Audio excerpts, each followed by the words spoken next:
పవన్ కళ్యాణ్ జగన్మోహన్ రెడ్డి ఇచ్చిన గతంలో హామీలు కాదు, నేను ఇచ్చే హామీలకి చంద్రబాబు నాయుడు ఇచ్చే హామీలు నాది పూచి అన్నాడు. ఎక్కడ కనబడుతున్నాడు? మడిసి మొన్న ఆడికి వెళ్ళినట్టున్నాడు. సనాతన ధర్మం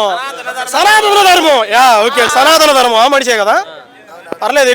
తక్కువ మాట్లాడుకుని చాలా మంచిది ఆయన గురించి. ఆ 30,000 మందిని ఎతికే స్టేజ్లో ఉన్నాడు, ఎతుకుతున్నాడు. ఒక అమ్మాయి దొరికింది, మిగతా 29,999 మందిని ఎతుకుతున్నాడు. ప్రస్తుతానికి హైదరాబాద్ లో ఉన్నాడు, వెళ్ళాడు, వస్తాడు. సంవత్సరం నుంచి ఎదుగుతానన్నాడు. ఇంకో 4 ఏళ్ళు పట్టిద్ది, 5 ఏళ్ళు పట్టిద్ది, ఎదుగుతానంటాడు.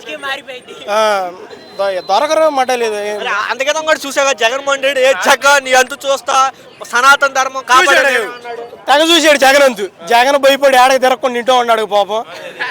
జగన్ పిల్లోడిగా పాలు తాగే పిల్లోడికి జగన్ పాపం దడుచుకుంటాడు. ఈ అమ్మ వీళ్ళు ఇప్పుడు చేస్తున్నారు రౌడీ వేసం.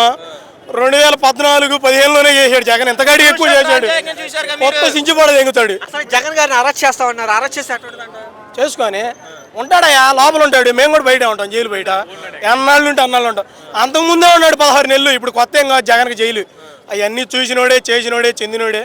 కాబట్టి మాకు ఎటువంటి భయం లేదు. 29లో వస్తాడు. అన్న మీరు చూస్తున్నారు జగన్ గారి మాట తీరు కానీ, జగన్ గారు ఈ మధ్యకాలం కూడా నన్ను అరెస్ట్ చేసుకొని విజయవాడలో ఉన్న అంత డేరీ అండ్ డాష్గా మాట్లాడటం కారణం ఏంటంటారు? నమ్మకమయ్యా, అదల్లా రాయలసీమ బ్లడ్. అది మామూలుగా ఉండదు ఎవరు. రాజారెడ్డి గారు నాకు తెలిసినంత బయటకి అయితే ఆయన రాజకీయం నేను చూడాల. RRR రాజారెడ్డి రాజ్యాంగం, రాజశేఖర రెడ్డి గారు రాజ్యం చూసాం కానీ మేము ఆయన. ఇప్పుడు మరి లోకేష్ గారు కూడా చూస్తే మీరు చూసారు కదా, రెడ్ బుక్ చూసి వైసీపీ మంత్రులు గుండెపోటు కానీ హార్ట్ స్ట్రోక్లు వస్తాయని చెప్పడం జరిగింది. మీ కాలు జారి పడిపోతున్నారు బాత్రూంలో అన్నాడండి. అంటే మందలగిరి ఆయనేనా? మందలగిరి లోకేష్ గారు ఐటీ మినిస్టర్ కమ్ము పిల్లలకి అమ్మ ఒళ్ళు వేసేది ఆయనేనా? ఫోన్ చేశాను నేను మా ఓడికి, పిల్లోడికి పడలా, మా బాబాయ్ పిల్లోడికి. ఏంటండి 15 ఏళ్ళు డబ్బులు లేవు అసలు, తిరుగుతా అంటే వేస్తాను అబ్బాయి.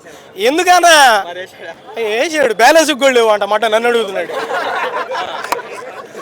అది ఏందన్న వేసేది? ఎరుపు రంగు చూసినా భయపడతారండి వైసీపీ ఏడా? మాకు భయం ఎక్కువలే, చాలా ఎక్కువ భయం. అందుకే మేము ఎటు తిరుగుతున్నాం, మెడలో కండవాలు వేసుకొని జగన్ వస్తున్నాడు. మాకు భయం ఎక్కువ. అందుకే నేను కూడా మీడియాతో మాట్లాడుతున్నా. అసలు ఎందుకని వైసీపీ అంత ధైర్యం ఏంటి అసలు రోడ్డు మీదకి వచ్చి? జగనే రెండోది ఏమి లేదు. పలానోడు ఏం లేదు. జగనే ధైర్యం, జగనే నమ్మకం, జగనే ఏదైనా నమ్మకం.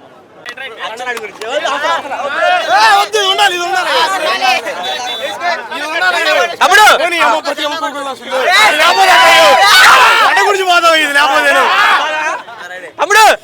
అచ్చెన్నాయుడు గారు మాట్లాడుతూ కూడా 60% హామీలు నెరవేర్చేసావు చెప్తాడు. దీని మీద కొత్త బాలు నెరవేర్చాడు అన్న, నిజం మామూలుగా కాదు. మనిషి 7 అడుగులు ఉంటాడే కానీ ఇది మెమొరీ కార్డు ఉంది చూసావా, అంతది లేదు మనోడికి మెదడు. మనిషి ఉంటాం 7 అడుగులు ఉన్నాడు, అడ్డం ఉంటాం 8 అడుగులు ఉన్నాడు. ఏం సోగని అమ్మ పని కొత్తలు సుల్లయ్య. బెంచీల్లో కూర్చుంటే అరకిరి పడదు, ఆ మనిషి కూర్చుంటే ఆ మనిషి జగన్ గురించి మాట్లాడుతున్నాడు. పని కొత్తలనా మడ్డని. జగన్ ఎవడే బాబు? అసలు ఎంతమందిని బతికిచ్చి ఎంత చేస్తే వాడిని తిడతాను వాడేవాడు. గతంలో ఇప్పుడు చూశారు కదా, మరి పోలీసు వ్యవస్థను నిర్వీర్యం చేస్తారని చెప్పిన వ్యక్తులు ఇప్పుడు మరి గతంలో కూడా పోలీసులు తిట్టాడు. కాకపోతే ఇప్పుడు వాళ్ళకి మగవాళ్ళు అయ్యారుగా. ఇప్పుడు వాళ్ళకి మగవాళ్ళు అయ్యారు, వాళ్ళకి సపోర్టింగ్ ఉంది కాబట్టి పోలీసులకి, వీళ్ళకి, రాజకీయ నాయకులకి. అందుకని చెప్పే కుర్రాళ్ళ మీద దాడులు చేస్తుంది. ఏమి లేని వాళ్ళ మీద కేసులు పెడతాం. వాళ్ళ కూటమి ప్రభుత్వ నాయకులు మాటలని చెప్పి మా కుర్రాళ్ళ మీద కేసులు పెడతాం. వాళ్ళకి ఎదురు తిరిగిన వాళ్ళని కొడతాం. ఏగా చేస్తుంది. మా ప్రభుత్వం వస్తుంది, మేము చూపిస్తాం, మేము చేస్తాం. మాకు తెలుసు రౌడీయిజం, మాకు తెలుసు రాజకీయం, మాకు తెలుసు. అసలు జగన్మోహన్ రెడ్డి గారు అధికారంలో వస్తారు అంత నమ్మకం ఏంటి మీకు? నమ్మకం ఏందన్నా? నమ్మకం కాదు. ఈ అన్నయ్య ఎవరు నాకు తెలియదు. 29 వస్తాడా జగన్? వస్తాడు రాడా 29? నాకు తెలియదు, ఈ మడిచి తెలియదు నాకు. ఖచ్చితంగా ఈ అన్నయ్య చదువుతుంది కోసుకుంటా 3 రంగులు కడతాయి బాబు. నేను చెప్పకుండా ఉన్నా, వస్తాడు, కన్ఫామ్గా వస్తాడు. రాసి పెట్టుకో, నా నెంబర్ ఇస్తా, ఇంటి నెంబర్ ఇస్తా, మొత్తం ఇస్తా, అడ్రస్. రాకపోతే ఇది పో.